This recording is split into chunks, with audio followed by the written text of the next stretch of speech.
यहाँ तो केवल नाटक चल रहा है। और जिसका पिता माता असली मिल जाए तो नकली के को कौन याद करता है। अक्रूर से कहा, अक्रूर ऐसा नहीं हो सकता कि कन्हैया को ना ले जाओ। अक्रूर ने कहा, मैया बस आज ले जाऊंगा, कल रुकेंगे, परसों पुनः वापस कर देंगे। आज सारा ब्रज रोने लगा। गोपियां जो ही सुन पाई कि कन्हैया कल सुबह होते ही, प्रातः काल होते ही यहाँ से प्रस्थान करेगा, आज रात्रि में सभी गोपियां आकर के महाराज दरवाजे पर बैठ गई। हमें छोड़कर कैसे जाएगा। घर छोड़ गए कान्हा, मैं रह ना पाऊंगी, तेरी याद में रो रो कर मैं मर भी जाऊंगी। तुम चले जाओगे, हम किसके सहारे रहेंगे। अरे कन्हैया, अगर तुम्हें बुरी बात लगी है, यदि मेरे माखन के चुराने से मैंने शिकायत किया है, इसी कारण से जा रहे हो, तो लो मैं माखन अब कभी भी तुम्हारी शिकायत नहीं करूंगी। पर आज सारी गोपियां रोने लगी। मैया कहती है,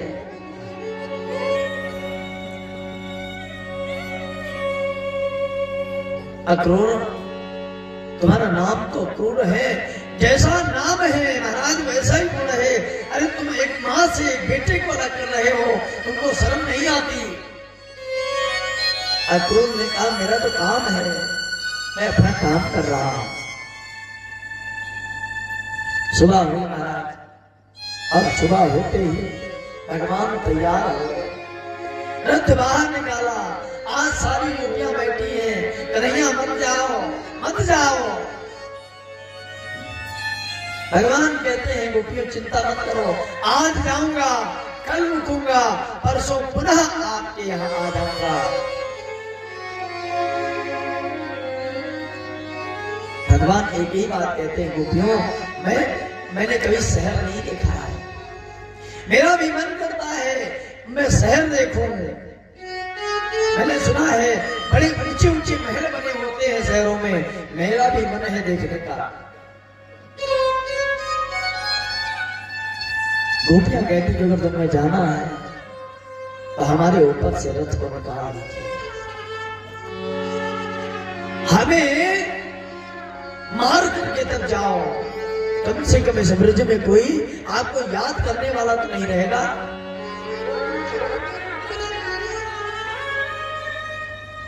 आज गोपियां भगवान समझा रहे हैं, आज जाऊंगा, कल रुकूंगा, परसों पुनः आ जाऊंगा।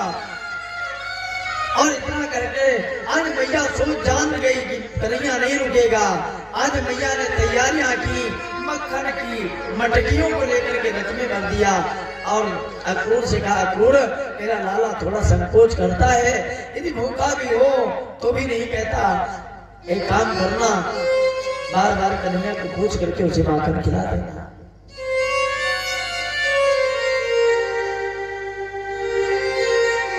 गोपियां कहती हैं, कन्हैया जो यहाँ करते थे ना, चोरी कर लेते थे, मारपीट करते थे, यहाँ कोई कुछ नहीं कहता था, और मथुरा में तुम जानते हो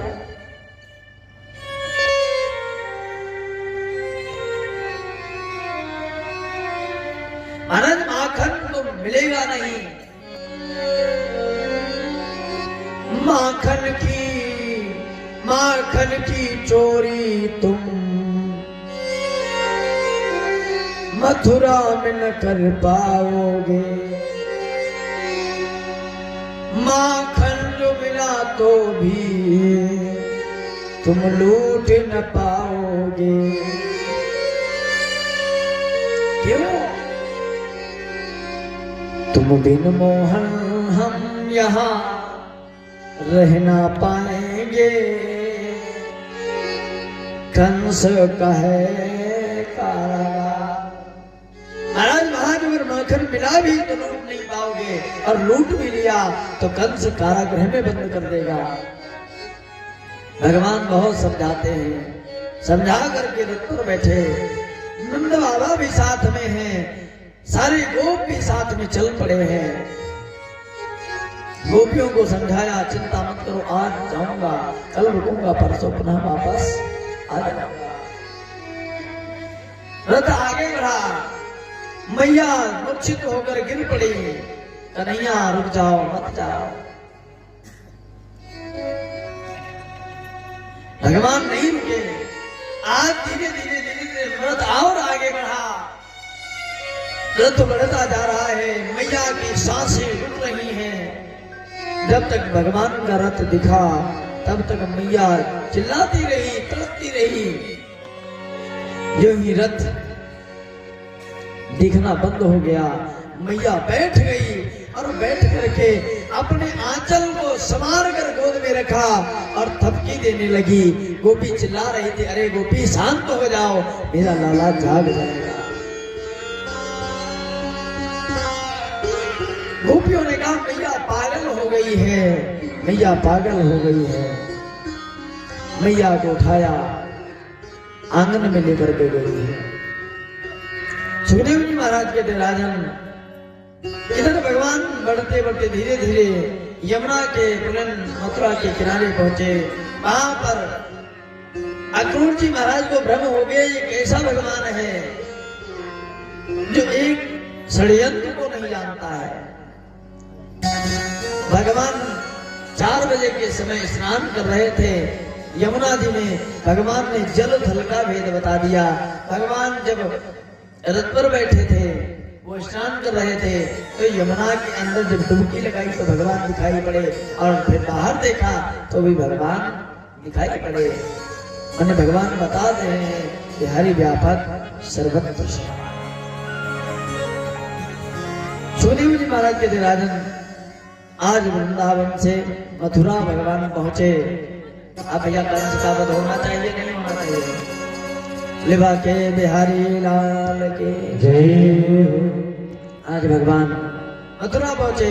मथुरा के समीप ही एक उपवन था, उसमें भगवान रुके हैं।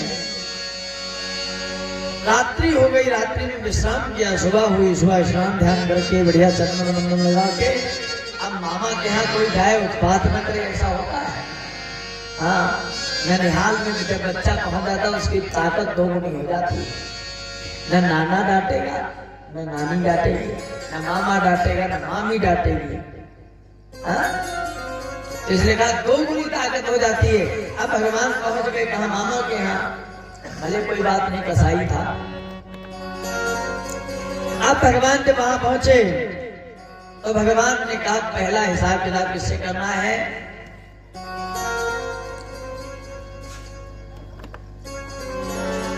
एक दोष के कारण मैंने सीता को था त्यागा, उस धोबी से बदला ले ले। हमारा धोबी ने जो उस समय राम अवतार में झूठ बोला था और भगवान ने त्याग दिया था, भगवान ने पहले नंबर में सीता उद्धार किया। भगवान सुबह हुई, भगवान ने नंद बाबा से कहा बाबा क्या घूमने जाऊं? बाबा ने कहा ये समझ लेना ये कंस की राजधानी है, अपना ब्रजमंडल नहीं है जो चाहे जैसे घूमते थे।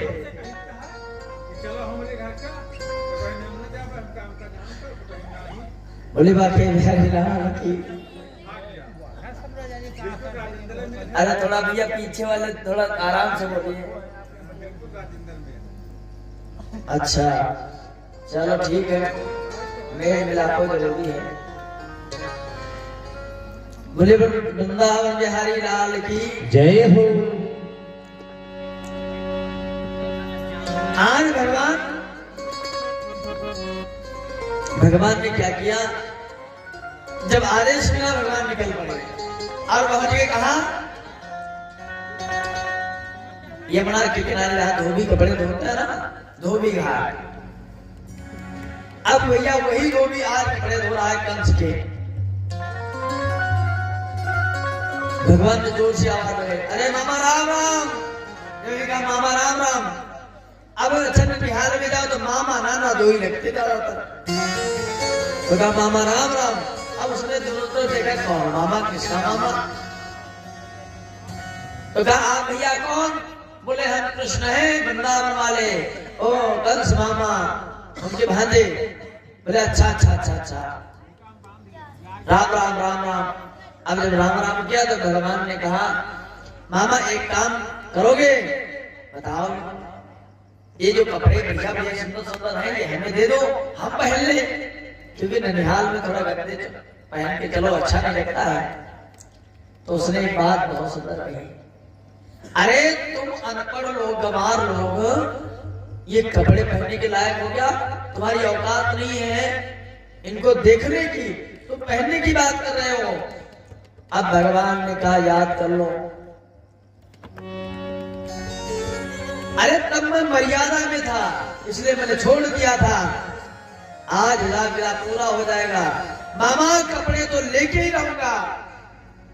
अब जब कहा लेके रहूंगा तो भैया, अब उसने कहा तो फिर लेके रहो, देखे तुम्हारी कितनी ताकत है। भगवान ने कहा ताकत के उसमें चक्कर में मत रहना, मैं अभी जो अभी कहा तो कूद करके सामने आ गया। भगवान ने और बलराम ने एक एक हाथ पकड़ा और दोनों तरफ घूमना शुरू किया और घूमते घूमते घूमते घूमते घूमते घूमते भगवान ने एकदम हवा में उठाया और उठा के पृथ्वी में धड़ाम से पटक दिया और उसका कार्यक्रम संपन्न हो गया। बोले कृष्ण कन्हैया लाल की जय हो। अब वालों ने कहा भैया ऐसा है, भगवान ने कहा चाहे जितना पहनो सब अपने है। अब सबने भैया पहन लिए, ऐसा छोटे छोटे गोपी ग्वाल और कपड़े पहने बड़े बड़े। अब भगवान ने पहन तो लिए, अब आगे चले तो बढ़िया गंदा पड़ा था। अब पीछे मुड़ के देखे साफ, अब जो देखे हंसे। तो ये श्री रामा ने कहा कन्हैया एक बात बता, ये जो देख रहा है वो हंस रहा है। भगवान ने कहा इतने सुंदर लग रहे हो इसीलिए हंस रहा है? बड़े सुंदर लग रहे हो कि दूसरे वाले सुंदर लग रहे हो? तब तक भगवान ने पीछे मुड़ के देखा, कहा अब हम समझ गए किस लिए हंस रहे हैं। कहा किस लिए? कहा हम लोग सफाई कर्मी है ना।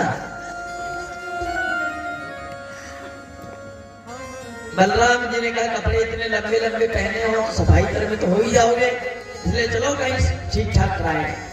तब तक एक दर्जी था, महाराज दर्जी मिला। दर्जी से भगवान ने